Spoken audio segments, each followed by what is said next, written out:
하나님 말씀은 사무엘상 우리 10장 17절에서 27절 말씀입니다. 제목으로 같이 은혜를 나누도록 하겠습니다. 이제 오늘 본문은 사무엘 선지자가 이스라엘 백성들을 미스바로 다 모으게 합니다. 모으고 사울을 이제 공식적인 왕으로 세우는 이제 장면이죠. 사울이 사무엘 선지자를 통해서 기름 부음을 받긴 했지만 이제 아직까지는 몇 명만 아는 거예요. 소수만 알고 이스라엘 전체의 공식적인 왕으로 아직 등장하지는 않았습니다. 이제 미스바에 모인 이 사람들 앞에 사무엘 선지자가 그래 너희들이 그렇게 왕을 요구했는데 이웃 나라와 같이 왕을 요구했던 그 왕을 이제 오늘날 이제 미스바에서 내가 세우겠다. 이제 그렇게 해서 불러 모은 거죠. 그런데 하나님께서는 미스바에 모인 이 백성들에게 전에 하나님이 말씀했던 그 말씀을 다시 하시는 거예요. 그 말씀이 뭐냐면 너희들이 이렇게 왕을 달라고 해서 왕을 세우는 것은 원래 내 뜻이 아니다. 이건 나를 버린 거다. 이 말씀을 하나님이 다시 하시는 거예요. 18절 19절 말씀을 보면 제가 읽어볼게요. 이스라엘 자손에게 이르되 이스라엘 하나님 여호와께서 이같이 말씀하시기를 내가 이스라엘을 애굽에서 인도하여 내고 너희를 애굽인의 손과 너희를 압제하는 모든 나라의 손에서 건져내었느니라 하셨거늘 너희는 너희를 모든 재난과 고통 중에서 친히 구원하여 내신 너희의 하나님을 오늘 버리고 이르기를 우리 위에 왕을 세우라 하는도다.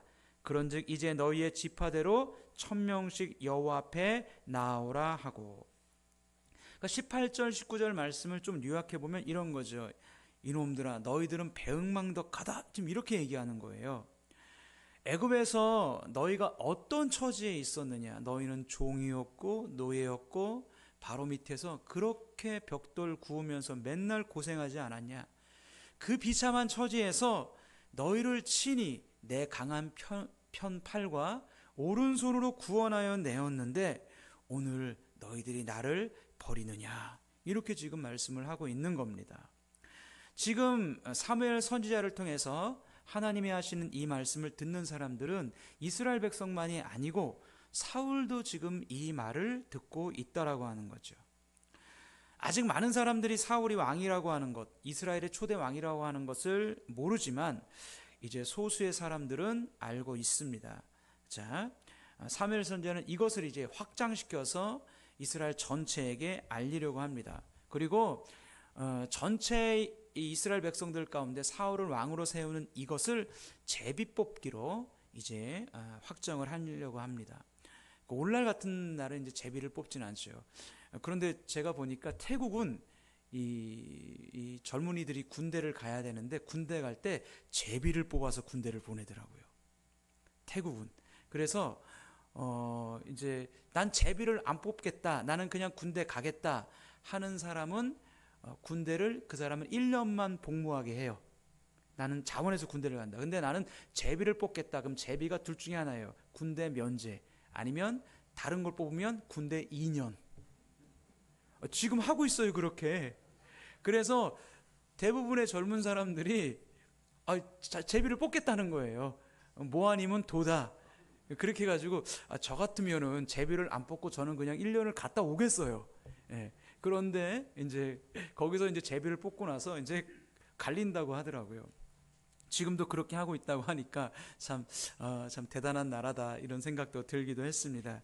자, 이때 당시에는 제비 뽑기를 합니다. 왜 제비를 뽑느냐? 제비를 뽑는 방법은 아마 학자들은 하얀 돌, 검은 돌, 이 제사장이 가지고 있는 돌이 있어요. 그걸 가지고 제비를 뽑지 않았겠느냐 이렇게 추측을 합니다. 그 구체적인 방식은 우리도 잘 몰라요. 그러면 왜 제비를 뽑아서 왕을 세우느냐? 그것은요, 이 뽑는 과정을 투명하게 해야 되기 때문입니다. 사무엘 선지자는 왕이 될 수 있는 기회를 모든 지파, 모든 사람에게 균등하게 제공하는 거예요. 그래서 마침내 사울이 왕이 되었을 때에 불복의 소지를 없애고 이 사울이 왕이 된 것에 대해서 결과에 대해서 승복할 수 있게끔 하기 위해서 제비 뽑는 것으로 왕을 뽑습니다. 사무엘 지파가 모든 지파 지파의 대표를 아마 나오라고 했겠죠. 모든 지파를 가까이 오게 합니다. 그 지파 중에서 제비를 뽑으니 베냐민 지파가 뽑혔어요. 그 다음에 베냐민 지파 중에서 가족대로 뽑으니까 마드리의 가족이 뽑혔고, 마드리의 가족 중에서 또 제비를 뽑으니까 바로 기스의 아들 사울이 뽑히게 되었습니다. 자, 사울이 이스라엘의 왕으로 뽑혔어요. 이미 뽑혔지만 사실은 이미 하나님이 왕으로 세웠죠. 근데 사울을 찾는데 사울이 보이지가 않아요. 사울 어디 있었지요? 예, 우리가 성경에 보면 진보다리들 사이에 있었다 이렇게 얘기해요. 22절 말씀 우리 같이 보겠습니다. 시작. 그러므로 그들이 또 여호와께 묻되 그 사람이 여기 왔나이까? 여호와께서 대답하시되 그가 진보다리들 사이에 숨었느니라. 예, 그러면 여러분들에게 한번 물어볼게요. 사울이 왜 진보다리들 사이에 숨었을까요? 왜 숨었을까요? 자, 좀 왕이 되는 것에 대한 아마 부담감이 있었을 것입니다. 그렇죠? 아마 두려움도 있었을 것입니다. 내가 정말 이 나라의 초대 왕이 돼도 된단 말이냐? 정말 나에게 그럴 자격이 있을까? 또 내가 왕이 되면 이 민족을 잘 이끌어갈 수 있을까?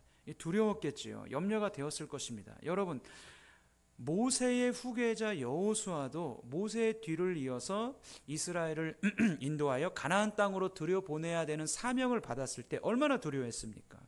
너무 두려워하니까 여호수아 1장에서 하나님이 계속해서 반복해서 했던 말이 너는 두려워하지 말라, 놀라지 말라, 내가 너와 함께하느니라. 너는 좌로나 우로나 치우치지 말고 이 율법의 말씀을 주야로 묵상하여 그 가운데를 행하라.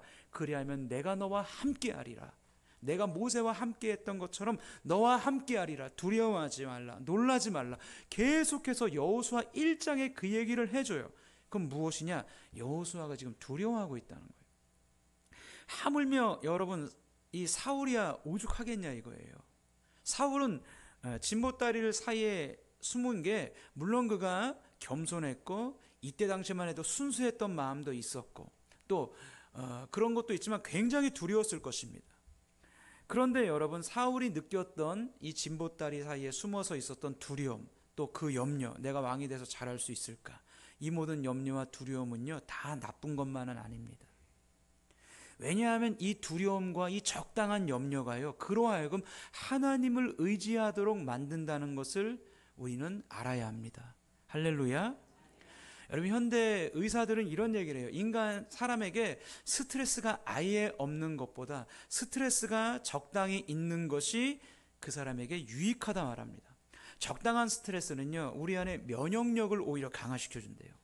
그리고 이 스트레스는요, 있으면 극복하려는 마음을 불러일으켜 주고 또 삶의 동기, 스트레스로 이것을 해결하기 위해서 삶의 동기를 유발시켜 준다고 합니다.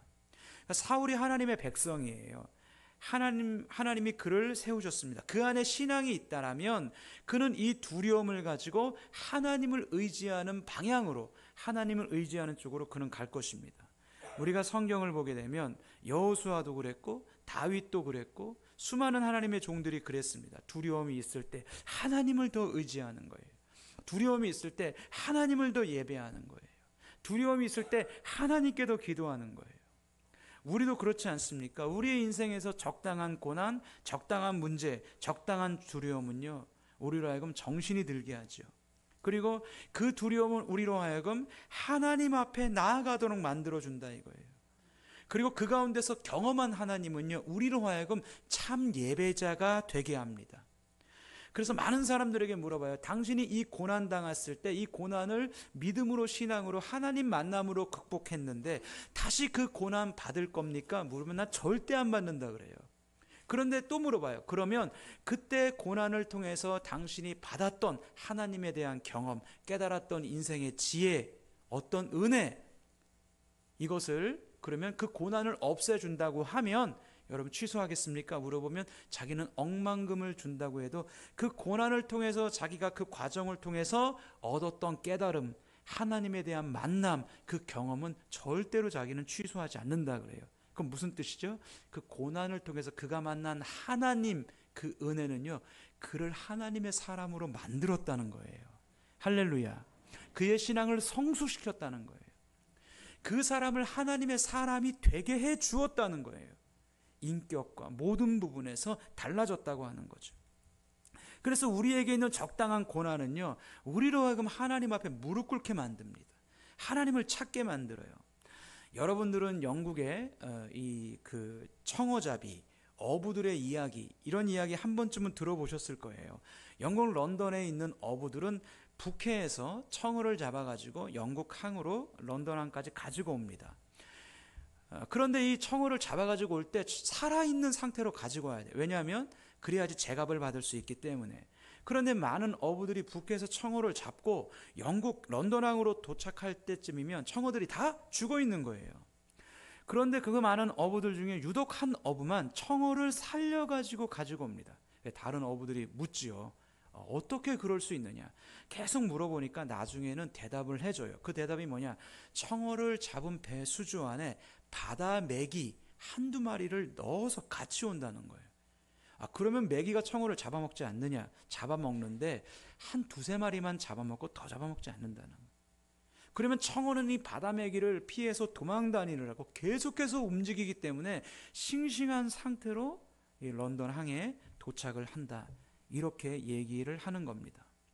지금 왕이 된 사울은요, 두렵습니다. 그러나 그 적당한 두려움이 있을 때에 실은 그것이 사울이 순수함을 가질 수 있는 때이고, 하나님 앞에서 이 적당한 두려움이 있을 때 그는 하나님 앞에 정직할 수 있으며 하나님 앞에 겸손할 수 있으며 하나님을 더욱더 의지할 수 있는 때인 줄로 믿습니다.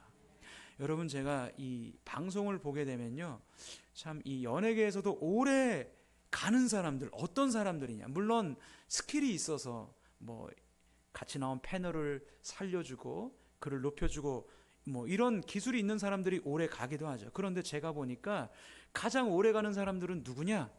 순수한 사람들이 오래 가더라고요. 순수한 사람들. 유재석 어때요? 악해 보입니까? 좀 순수해 보입니까? 순수해 보이죠. 김종민 어때요? 예? 간헐적 천재. 그죠? 예. 참 순수해 보이고 그런 게 오래 가게 한다는 거죠. 그러니까 사울이 지금은 이 진보다리 사이에 있을 때 무엇입니까? 지금 순수해요. 순수하니까 진보다리 사이에 숨은 겁니다. 하나님 앞에서 그 순수함 계속해서 간직하면 하나님이 사울을 쓰실 것입니다. 그를 통해서 이스라엘을 구원하실 거예요. 그러니까 사울은 지금 자신이 가지고 있는 그 마음, 순수한 마음, 하나님 앞에 적당한 두려움과 염려가 있어서 겸손한 그 마음 끝까지 가지고 가야 합니다. 사울은 결코 교만해서는 안 됩니다. 왜냐하면 사울은 교만할 이유가 전혀 없고 오히려 겸손해야 되는 이유가 너무나 많기 때문이에요. 일단 사울의 출신 배경을 보십시오. 그는 베냐민 지파입니다. 우리가 말씀을 나누었듯이 지금 사무엘상은 사사기 이후 지금 사사기 말기에서 왕정 체제로 넘어가는 과도기예요. 사사기가 끝난 게 아니에요. 사무엘 선지자가 이스라엘의 마지막 사사입니다. 자, 우리가 사사기 마지막 때 어떤 일을 보았죠? 베냐민 지파 기브아 출신 사람들이 얼마나 악한 일을 했는지를 보았어요. 그런데 사울은 그 일로 말미암아 약해진 베냐민 지파의 출신의 한 소년에 불과해요. 그리고 사울의 집은요, 기브아입니다. 기브아에서 어떤 일이 일어났어요? 베냐민 지파 기브아 사람들이 레위인의 첩을 밤새도록 욕보이고, 여러분, 그래서 그 여자가 죽었지 않습니까? 레위인이 12조각으로 자신의 그 첩을 잘라가지고 이스라엘 지파에 보내서 전쟁이 나게 되는, 기브아에 있는 사람들이 이 악한 일을 저질렀단 말이에요. 사울이 그쪽 지방 출신입니다. 그러니 무슨 왕이 될 자격이 있겠어요? 지금 사울이 가지고 있는 가장 큰 장점은 뭐냐? 신체적인 외부적인 조건입니다. 다른 소년들보다 머리 하나 더 큰 신체적인 조건. 그러나 우리가 성경을 보게 되면 하나님께서 이스라엘의 2대 왕 다윗을 세울 때에 이새의 집으로 갔을 때에 사무엘 선지자가 이새의 아들들을 보고 속으로 이렇게 얘기해요. 야, 저 늠름한 저 외모를 보라. 이가 사울 왕을 뒤이어서 왕이 될 자인가 보다 하고 기름병을 취해서 기름을 부으려고 할 때 하나님이 뭐라 그러셨어요? 그에게 기름을 붓지 마라. 내가 이미 그를 버렸노라. 사람은 외모를 보거니와 나 여호와는 마음의 중심을 보느니라 말씀하셨잖아요. 그러니까 사울의 신체적인 외부 이 조건이 사실은 그가 왕이 될 수 있는 자격은 아닙니다. 그렇기 때문에 사울은 모든 이 평범한 조건 속에서도 지금 왕이 되었으니 자기가 왕이 되는 것은 무엇이에요? 그냥 하나님의 은혜인 것입니다. 하나님의 은혜인 거예요. 그러니까 끝까지 겸손해야 되는 거예요. 교만하면 안 되는 것입니다. 또 방금 제가 위에서 말씀드렸던 것처럼 지금 사울이 왕이 되는 이 과정에서, 사울이 왕이 되는 과정에서조차도 하나님이 이렇게 말씀하셨다고 했잖아요. 너희는 너희를 모든 재난과 고통 중에서 친히 구원하여 내신 너희의 하나님을 오늘 버리고, 그 다음에 어떤 말이 사실은 생각된 거죠? 왕을 요구하니? 왕을 달라고 하니? 지금 이 말이 생략된 거잖아요. 이스라엘 국가에서 인간 왕이 세워진다는 것은 원래 하나님의 뜻이 아닙니다. 백성들의 욕심이고 백성들의 요구인 거죠. 그러니까 이 인간들의 요구에 의한 차선책인 거예요. 지금 사울이 왕이 되는 것은 하나님이 사울을 왕으로 세우는 것이지만 그 동시에 이 자체가 하나님을 버린 겁니다. 그 사울 왕이 이 이야기를 들어야 안 들어요? 사울도 듣지요. 그리고 이러한 과정에, 이러한 상황의 한 중심에 누가 있느냐? 사울 자신이 있는 거예요. 그러니까 사울 자신이 왕으로 세워지는 것은 그것은 원래 하나님이 의도한 것이 아니고 하나님의 뜻이 아니었다는 것을 사울은 기억해야 한다는 거예요. 백성들이 계속 요구하니 세워지게 된다는 거예요. 자신이 왕이 되는 것은 차선책인 거예요. 그렇지 않습니까? 그러니까 사울 왕은 더 겸손할 수밖에 없는 것이고 더 하나님 의지할 수밖에 없는 거예요. 이것을 잊으면 안 되는 겁니다. 그러므로 자격이 되지 않는 자신을 왕으로 세워주신 하나님의 이 은혜, 이 부르심 앞에서 사울은 끝까지 겸손해야 되는 것입니다. 할렐루야. 맞잖아요, 여러분. 이제 23절, 24절 같이 읽어보겠습니다. 시작. 그들이 달려가서 거기서 그를 데려오매 그가 백성 중에 선이 다른 사람보다 어깨 위만큼 컸더라. 사무엘이 모든 백성에게 이르되 너희는 여호와께서 택하신 자를 보느냐? 모든 백성 중에 짝할 리가 없느니라 하니 모든 백성이 왕의 만세를 외쳐 부르니라. 백성들이 열광했죠. 사무엘도 사울을 한껏 높여줍니다. 여호와께서 택하신 자를 보느냐? 모든 백성 중에 짝할 리가 없느니라. 사울의 외적인 신체 조건을 칭송해 줍니다. 백성의 대다수가 사울의 외모를 보고 외칩니다. 왕 만세. 다시 말하면 사울 왕 만세. 우리로 말하면, 우리나라식으로 말하면 임금님 만세, 이렇게 되는 거예요. 사울 왕을 다 지금 칭송해 주는데 다 하는 게 아니에요. 27절 말씀 보니까 제가 볼게요. 어떤 불량배는 이르되 이 사람이 어떻게 우리를 구원하겠느냐 하고 멸시하며 예물을 바치지 아니하였으나 그는 잠잠하였더라. 거기에 불량배들이 있었는데 이 불량배들은요 사울의 왕됨을 인정하지 않았습니다. 오히려 사울을 멸시했습니다. 그러면서 말하기를 이런 사람이, 이런 출신 배경 가진 사람이 베냐민 집하고 기브아 출신인 저 소년, 저 어린 놈이 어떻게 우리를 구원할 수 있겠느냐. 불량배들의 눈에 비친 사울은요 어린 소년에 불과해 본 거예요. 자, 이 이야기를 사울이 들었을까요? 못 들었을까요? 들었죠. 들었으니까 잠잠했다라는 성경 구절이 있죠. 잠잠했다라고 하는 이 말은요 히브리 원문에 보면 어떤 말이냐, 침묵했다라는 말이에요. 다시 말해서 사울은 지금 이 이야기를 들었습니다. 그런데 어떻게 하는 거예요? 바로 반응하지 않았다라고 하는 거죠. 이런 사람이 어떻게 우리를 구원할 수 있겠느냐 하면서 멸시하면서 예물을 드리지 않는 그들의 말과 태도를 사울이 듣고 보았지만, 기분이 나빴지만 그도 인간이기에, 그런데 사울은 어떻게 했느냐? 침묵했다. 바로 반응하지 않았다. 여러분, 우리의 인생에서 이게 필요합니다. 우리의 인생에서 어떤 화나는 일을 만나거나 어떤 화나는 말을 들었을 때 그것에 대해서 제일 안 좋게 반응하는 것이 무엇이냐? 행동하는 것이 무엇이냐? 바로 맞받아치는 거예요. 바로 맞받아치는 거예요. 여러분들이 다 경험해 보셔서 아실 거예요. 우리의 삶 속에서 내 감정이 상하는 일을 만나거나 내 감정이 상하는 말을 들었을 때에 여러분 바로 우리도 반응해서 맞받아치면 어떻게 돼요? 해결이 돼요? 예, 해결이 안 됩니다. 그리고 일은 더 커질 뿐입니다. 어떻게 해야 될까요? 하루, 적어도 하루 생각해 봐야 하는 거예요. 많으면 3일 생각해 보고 내 감정이 가라앉은 상태에서 말하거나 행동해야 됩니다. 그것이 겸손이고 그것이 지혜인 것입니다.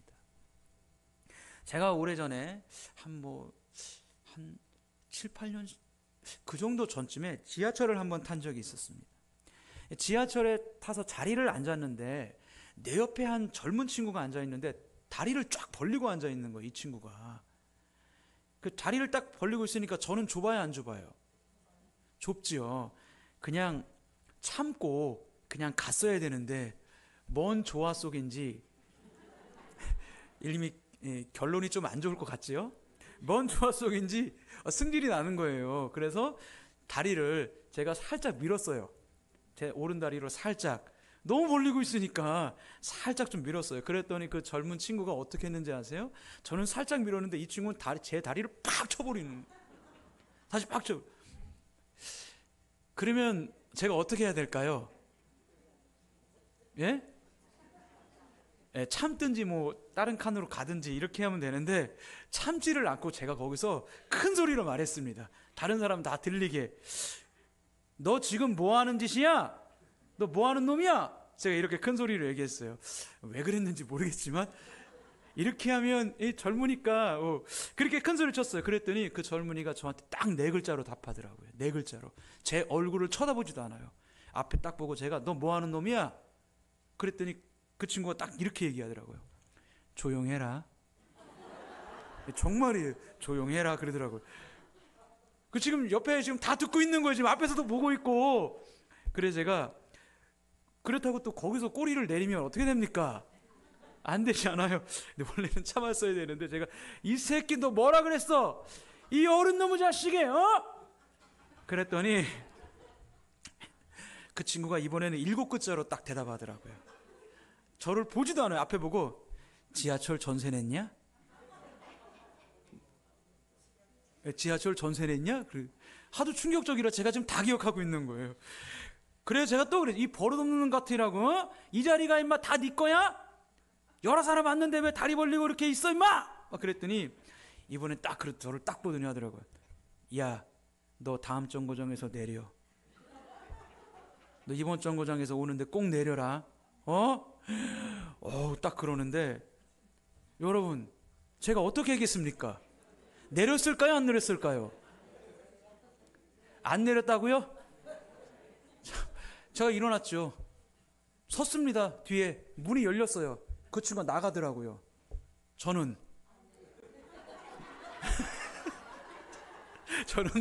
안 내렸습니다. 내리면 큰일 나죠. 제가 서서 보니까 다리가 호리호리한 게 키도 저보다 한 이만큼은 크고 싸움을 잘 무슨 운동한 친구 같아요. 호리호리한 게 태권도나 했을 것 같아요. 내렸다가는 어떻게 되는 거예요? 저는 이제 두드려 맞고 그 친구는 도망갈 거 아니에요. 예? 그럼 어떻게 제가 그 목사인데 그 뭔 조화 속인지 아무튼 그래서 안 내렸어요. 근데 안 내리니까 주변 사람이 어때요? 저를 다 쳐다볼 거 아닙니까? 창피해서 2칸 옆으로 옮겨가서 그리고 2칸 옆으로 옮겨가서 이제 도착지에 대해서 내렸습니다. 제가 이 말씀을 왜 드리냐? 여러분도 살아보면서 이런 경우 다른 경우지만 있었을 거예요. 뭐냐면 겸손이 몸에 딱 배어 있으면 쓸데없는 어려움을 만나지 않습니다. 그렇죠? 예. 제가 거기서 참았으면 거기까지 안 가나요? 그 창피는 안 당할 거 아니에요. 그러니까 우리가 믿음의 여정을 걸어갈 때 여러분, 제가 여러분들에게 꼭 바라는 신앙적 성품이 있습니다. 교회 일 조금 못해도 괜찮습니다. 여러분 겸손하십시오. 예, 교회를 좀 못해도 괜찮아요. 그러나 우리의 성품은요 겸손해야 됩니다. 교회 일을 좀 못하는 신자가 있어요. 그런데 겸손합니다. 반대로 교회 일은 굉장히 잘해요. 그런데 교만합니다. 여러분, 이런 사람이 교회를 다 어지럽히는 거예요. 어떤 사람이 나냐? 교회를 좀 못하는데 겸손한 사람이 나는 거예요. 물론 교회를 잘하면서도 겸손하면요, 금상첨화며, 교회를 잘하면서 겸손한 신자는요, 목회자 입장에선 정말 큰 복입니다. 목회자에겐 큰 복이죠. 이스라엘의 초대왕 사울과 이스라엘의 두 번째 왕 다윗은요, 어떤 의미에서 이 부분이 달랐습니다. 겸손이라는 부분이 달랐다고 생각해요. 다윗은 하나님 앞에서 끝까지 겸손했고, 사울은 중간에 그 겸손과 순수함을 잃어버렸다고 하는 거죠. 사울은 자기 사위인 다윗이 이스라엘에서 이제 유명해지자 그를 시기하여 죽이려고 10년이 넘는 세월을 쫓아다닙니다. 죽이려고. 그러나 다윗은요, 사울 왕을 죽일 기회가 여러 번 있었지만 어떻게 합니까? 내가 여호와의 기름 부음 받은 자를 죽이는 것을 하나님이 허락하지 않는다. 난 못한다. 그의 겸손함, 그의 낮은 마음, 그것 때문에 사울을 죽이지 않습니다. 다윗은 늘 기억했어요. 무엇을요? 내가 왕이 되기 전에 어떤 사람이었는가? 나는 목동에 불과했다. 이스라엘 사회에서 목자라는 직업은요, 가장 직업 중에 밑바닥에 있는 직업입니다. 그걸 늘 기억하는 거예요. 목동인 나를 하나님이 이스라엘의 주권자로 삼아주셨다. 늘 놀라워했고 감사했고, 그래서 하나님 앞에 겸손하고 회개하고 주의 명령을 소중히 여기며 살았습니다. 우리가 신약 성경을 보게 되면 신약에서도 그렇게 살았던 사람이 있어요. 누구냐? 사도 바울. 얼마나 많은 교회를 세웠습니까? 여러분, 사도 바울이. 그런데 사도 바울이 죽기 전에 노사도인 사도가 이런 얘기를 합니다. 나는 죄인 중에 괴수였노라. 왜 이런 말을 하냐면, 자기는 괴수였는데 지금 보니까 자기는 사도이고 교회를 세우는 사람이고 복음 전도자이고 예수 그리스도를 높이는 사람이 되어 있는 거예요. 왜? 나는 출발 그 반대였는데, 원래 나는 출발이 교회를 무너뜨리는 자였고, 나는 복음을 방해하는 자였고, 제자들을 죽이는 자였고, 스데반을 죽이는데 앞장섰던 자였는데, 나의 시작은 괴수였는데, 죄인 중에 괴수로 출발했는데 지금 나는 보니까 사도가 되어 있구나, 나는 예수 그리스도를 높이는 사람이 되어 있구나라는 자기 자신을 발견하면서, 나를 이렇게 만든, 내가 지금 이렇게 된 것은 하나님의 놀라운 사랑, 하나님의 놀라운 은혜, 나를 그토록 기다려주신 하나님의 그 은혜 앞에 사도 바울은 끝까지 겸손한 거예요. 여러분, 우리 생각해 보십시오. 우리에게 임한 값없이 주신 예수 그리스도를 십자가에서 죽이시면서까지 우리를 구원해 주신 구원의 은혜를 생각해 보면, 우리가 무엇을 대단한 것 이룬 적 없고 하나님 앞에 무엇 대단한 것 드린 적 없는데, 하나님은 당신의 아들을 십자가에 죽이시면서까지 나를 위해 물과 피를 쏟아주시고 그 예수님을 통해서 천국을 선물로 주신 하나님의 그 사랑, 나를 끝까지 기다려주신 그 은혜 앞에 우리는 겸손할 수밖에 없는 것입니다.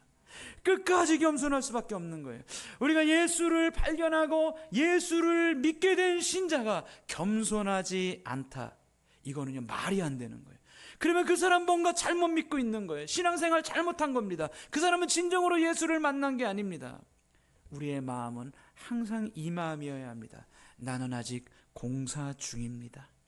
당신의 신앙 통행에 그 길에 불편을 드려 정말 죄송합니다. 우리의 생애 끝까지 하나님의 은혜를 잊지 않아야 합니다.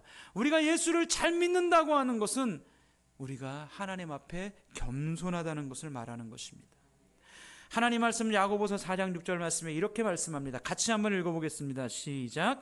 그러나 더 큰 은혜를 주시나니 그러므로 일렀으되 하나님이 교만한 자를 물리치시고 겸손한 자에게 은혜를 주신다 하였느니라. 베드로전서 5장 6절 말씀도 같이 읽어보겠습니다. 시작. 그러므로 하나님의 능하신 손 아래에서 겸손하라. 때가 되면 너희를 높이시리라. 아멘. 우리 겸손합시다. 끝까지 하나님께서 우리의 신앙을 승리하게 할 것입니다. 우리 겸손합시다. 끝까지. 그러면 하나님도 우리를 인도하시고 지키실 것입니다. 언제까지?